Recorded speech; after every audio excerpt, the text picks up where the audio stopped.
সাতটা ঘোড়ার ছবি সঠিক দিকে রাখলে বদলে যাবে আপনার ভাগ্য।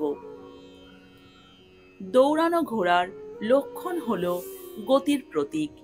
এই ছবি রাখতে হবে এমন জায়গায় যেখানে মানুষের আনাগোনা বেশি লেগে থাকে।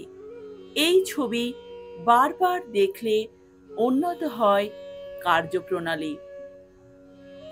বাস্তুশাস্ত্র অনুযায়ী ঘরে সাতটি ঘোড়ার ছবি থাকলে জীবনে ও কেরিয়ারে উন্নতি হয়।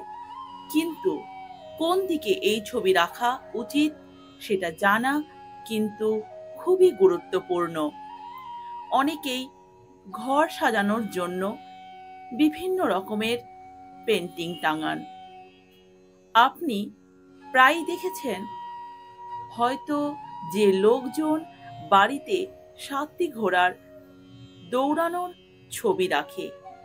সাতটি ঘোড়া আসলে গতি, সাফল্য, অগ্রগতি এবং সাহসিকতার প্রতিনিধিত্ব করে।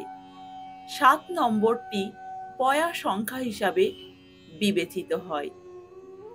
রামধনুতে যেমন ৭টি রং থাকে, ৭টি নক্ষত্রমণ্ডল থাকে, বাস্তুশাস্ত্র অনুযায়ী ঘরে ৭টি ঘোড়ার ছবি রাখলে জীবনে উন্নতি নিয়ে আসে। কিন্তু কোথায় এবং কোন দিকে এই ছবি রাখা উচিত তা জানা খুবই গুরুত্বপূর্ণ। তাহলে চলুন জেনে নিই ঘোড়ার ছবি লাগানোর কিছু বাস্তু টিপস সম্পর্কে।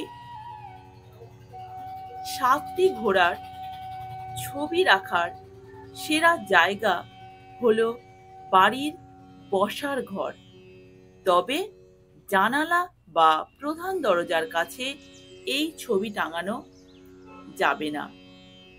বাস্তু অনুযায়ী ৭টি ঘোড়ার ছবি রাখার সেরা দিক হলো দক্ষিণ দিক।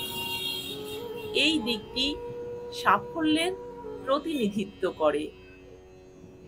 উত্তর দিকের দেওয়ালটিও বেছে নেওয়া যেতে পারে।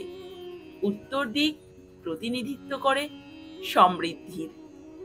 বাস্তু বিশেষজ্ঞরা বলেছেন এই পেন্টিং লাগাতে আপনি পূর্ব দিকও বেছে নিতে পারেন। এই দিকটি তাদের জন্য সঠিক যারা কর্মজীবনে শ্রীবৃদ্ধি চান। যদি বাড়িতে লাল রঙের মাঠে ৭টি ঘোড়া দৌড়ের ছবি লাগান তাহলে বাস্তুমতে আপনার আত্মসম্মান বাড়তে পারে।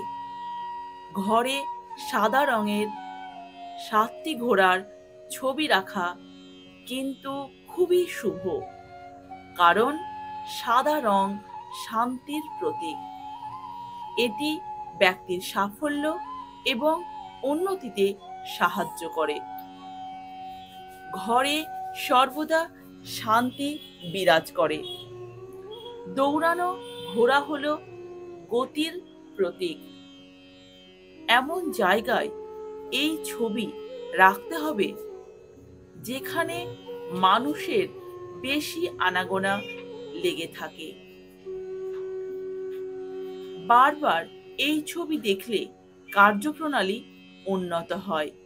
বাড়ির বসার ঘরে, স্টাডি রুমে বা কাজের জায়গাতেও রাখা যেতে পারে এই ছবি।